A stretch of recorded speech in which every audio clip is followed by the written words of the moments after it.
കൺമണിയെ കാണാൻ പാലക്കാട് പോയ കഥയാണ് ഇന്ന്. കുറേ നാളിന് ശേഷം അവളെ കാണുന്ന എക്സൈറ്റ്മെന്റിലാണ് ഞാൻ. രാവിലെ 7:40 ട്രെയിനിനാണ് നാട്ടിലോട്ട് പോകുന്നത്. അങ്ങനെ 3 മണിക്കൂറിന്റെ യാത്രയ്ക്കൊടുവിൽ ഞാൻ ഒറ്റപ്പാലം എത്തി. രാവിലത്തെ ബ്രേക്ക്ഫാസ്റ്റ് വീട്ടിൽ നിന്ന് അമ്മ കഴിക്കാന്ന് പറഞ്ഞുകൊണ്ട് ഒറ്റപ്പാലം ബസ് സ്റ്റാൻഡിൽ നിന്ന് പാലക്കാട്ടേക്ക് ബസ് കയറി.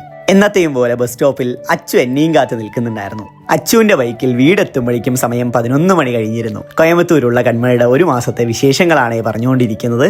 അപ്പോഴേക്കും അമ്മ അടുക്കളയിൽ ചിക്കൻ കറി ഉണ്ടാക്കിക്കൊണ്ടിരിക്കുവാണ്. നല്ല പാലക്കാടൻ സ്റ്റൈൽ ചൊടുപ്പുള്ള ചിക്കൻ കറി. കൃഷ്ണപ്പൻ ഇന്നലെ തൊടിയിന്ന് പറിച്ചിട്ട് വന്ന ഇളനീര് വെട്ടി പൊളിക്കുന്ന തിരക്കിലാണ്. ഇപ്പൊ നാട്ടില് ചൂടൽപ്പം കൂടുതലാ. ഈ ചൂട്ടത്തെ ഇളനീര് കുടിക്കാൻ നല്ല സുഖാ. ഇന്നത്തെ നമ്മുടെ സ്പെഷ്യൽ ആപ്പവും ചിക്കൻ കറിയും ചോറും ഒക്കെയാണേ. അച്ചുപെണ്ണും ജ്യോതി ചേച്ചിയും വല്യമ്മയൊക്കെ ഇന്ന് ഭക്ഷണം കഴിക്കാനുണ്ട്. എല്ലാവർക്കും ഭക്ഷണം കൊടുക്കുന്നതിന് മുമ്പ് ആപ്പത്തിന്റെയും ചിക്കൻ കറിയുടെയും ക്വാളിറ്റി ടെസ്റ്റിങ്ങിലാണ് ഞാൻ. അങ്ങനെ എല്ലാവരും കൂടി വട്ടത്തിലിരുന്ന് എന്നത്തെയും പോലെ ഭക്ഷണം കഴിച്ചു. നാട്ടിലെത്തി എൻ്റെ കൺമണിയെ കണ്ടപ്പോൾ ഇന്നത്തെ ദിവസം എന്തായാലും അടിപൊളിയായി.